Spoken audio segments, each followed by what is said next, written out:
Yesterday was the regular monthly meeting of United Laguna Hills Mutual, and Board President Ron Beldner joins us with a report on that meeting. Ron, welcome back to the show. Thank you. Good to have you with us today. So, something that everybody has to deal with from time to time, unfortunately, are those little creepy crawlers that get into our homes, and you had a bit of a discussion on the policy as to who takes care of what as far as interior, exterior, you know, who's responsible for basically getting rid of the critters that sometimes invade our homes. Right. This year we're going to take 47 buildings and we're going to completely fumigate them. In addition, if somebody has a pest problem, they can call into Property Services. We regularly go around the outside of buildings and spray. We also put out rat traps. But the interior has always been the responsibility of the member, excuse me, itself. And we're going to continue that policy with a little bit of an exception. Bed bugs are becoming a very big thing in this country. And unfortunately, once they're in one unit, potentially, they can spread to all the units within a building. If that occurs, then the mutual will step in and take care of the bed bug problem. But if it's only in one place, people should take the responsibility first. Okay, so a lot of the responsibility inside the home is the homeowners, albeit the mutual can assist at times, but the exterior is something you do treat on a regular basis, so that's, I think, good news for the residents there. One of the things you talked about also there was kind of what makes somebody a member. You had a discussion on membership qualifications, and that's going to be coming back for a final vote, I guess, in a few weeks. But a little bit of background why that was important. Well, the HUD and FHA had rules that you could not put your co-op into a trust. So those were the language that was in the policies that we had. What we did is we cleaned up those policies now. If you want to have a trust and put your home into it and any other assets you have, you can now do it. And this has been going on for years. They didn't allow revocable trusts, unfortunately, in the past, but Congress made a change, and of course we have to change our paperwork as it goes along. So folks living in United can list that now as part of their assets in their trust if they choose to do that. That is correct. That's great. Safety, always an important issue, especially when you're living so close as everybody is to their neighbors here in the community. Scott Dunham, who's the risk manager here in the community, gave you a presentation and specifically looking at some issues in the kitchen that can lead to problems. Right. I asked Scott to come in because we've had 4 recent fires in a 2-week period. Plus we had some major fires last year where people have left stuff on the stove thinking, oh, it's off or it's cooled down, or they put a pot on the stove, they walk away. Unfortunately, there's a lot of cooking items such as Pam and other items that people have by a stove. These are explosives and they're flammable. And people don't realize it by just leaving it there and exposing it. Something can happen. And so we wanted the people to take better care of when they're doing and cooking, or when they don't put stuff on a stove is basically the rule. Right. A lot of people I know, you know, when we grew up already, when we camped, we used cast iron, but most of us now use aluminum cookware of some type. And I know over at Station 22, our local fire station, they have a collection of aluminum pans that the bottom is melted out, because the high temperature on a burner on an electric stove is higher than the melting temperature of aluminum. So if that boils dry, you could melt right through that bottom of that pan. So that's the problem. When you start buying pots and pans today, I know as my wife went in there, she had to look at the bottom because it said you could not use it on a certain stove, which we have. The electric stove, because of the way the bottoms are set. And if you see your ads on television today, say this will heat up faster because of these items. But you got to be careful on electric. Yeah, indeed. One of the things you've done this year is have Sandra Gottlieb, your attorney, present at the meetings. She gave you a little update on some legislation going on in Sacramento, SB 150. Okay, SB 150 came into effect on January 1. And what that law said was that there could be no more restrictions on apartments, condos, or co-ops on rentals. But it had another part in there. It said that if you already had a policy and that policy's been enforced for years, it carried over and became the policy of your mutual. What has happened is also a section in there. What happens if new people suddenly are starting to buy in here? Are they under the old policy? So what could happen is we could have Everybody who currently owns a membership is restricted. Yeah. Everybody who's new could be open to having unlimited. Yeah. And what that will also mean is that the people who don't have that are now paying for the people who have a business going in here.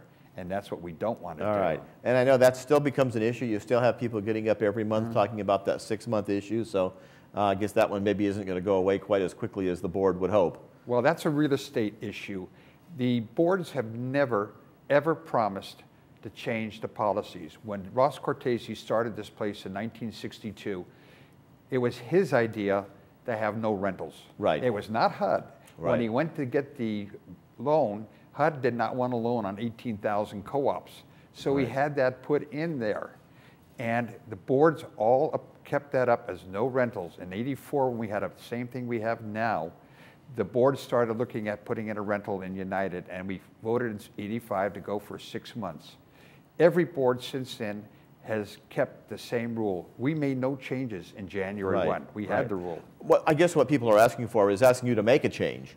And the board at this point has decided to keep the status quo, and 6-month rental is still the rule in United Mutual. That is correct. There is a lot of reasons for that, and of course one of them is we have no controls of the renter.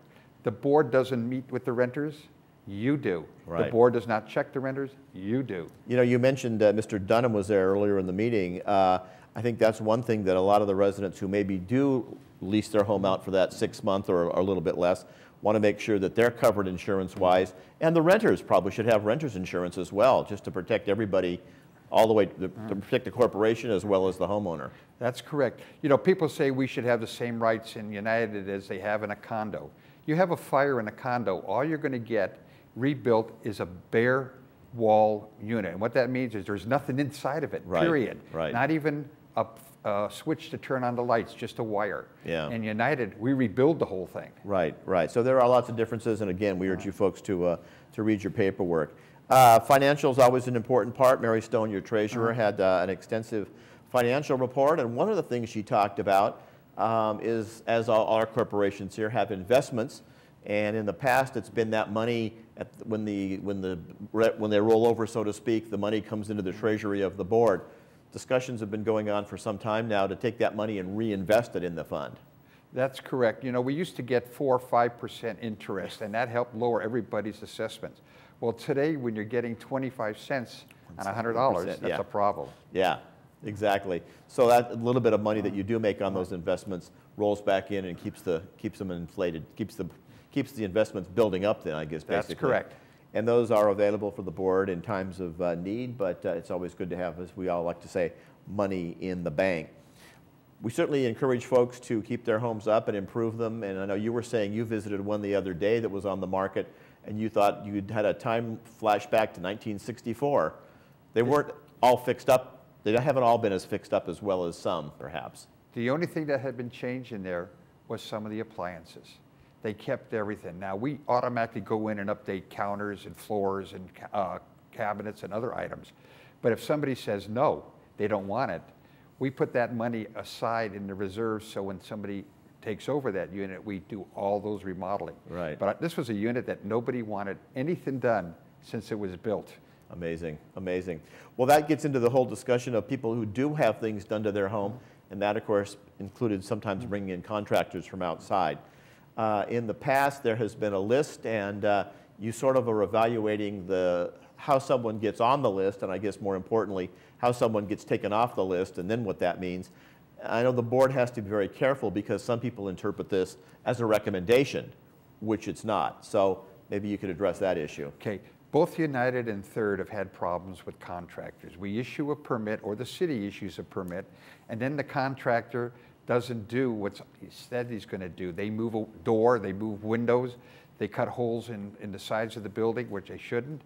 And then, of course, we have problems. So what we have done is if you take out a permit and the contractor fails to do what the contractor has given us a permit to do, then we can take that person off. Or if a contractor comes in and does wrong for 3 people and they send us a letter and say they want them off, we will take them off. The same in Third, because we have to protect the people, and it's only a recommendation. These are not these are people who've worked here, so they know the rules. Yeah, but it's by no means an endorsement by the board. So exercise prudence, exercise due diligence as a homeowner, and select accordingly and get that work done. And of course, the permit process, very important. They need to get a permit from the mutual corporation as well as a city permit. Those need to be posted. And I guess one of the biggest problems we've had in the past, some of the contractors take some of those building materials, toss them in the dumpster, and that causes problems as well. So they're supposed to haul that away in their own truck, I understand. Yes, I don't know if you heard me yesterday, but I gave a figure of $327,000 is what we pay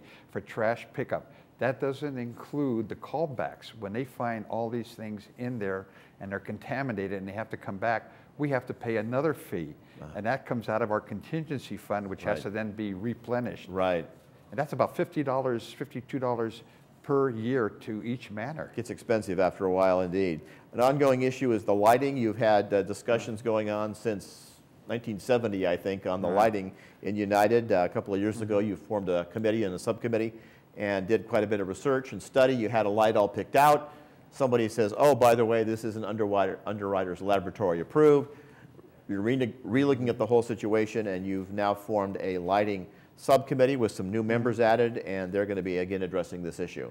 Yes, we were down to the day of the bid going out when we found out that there was not UL approved. And as I mentioned before, we have this committee, and their sole job is to get out as fast as they can, along with the staff, to find us the proper lighting that we can put in. That is the highest priority that I have and that the board has this year. Okay.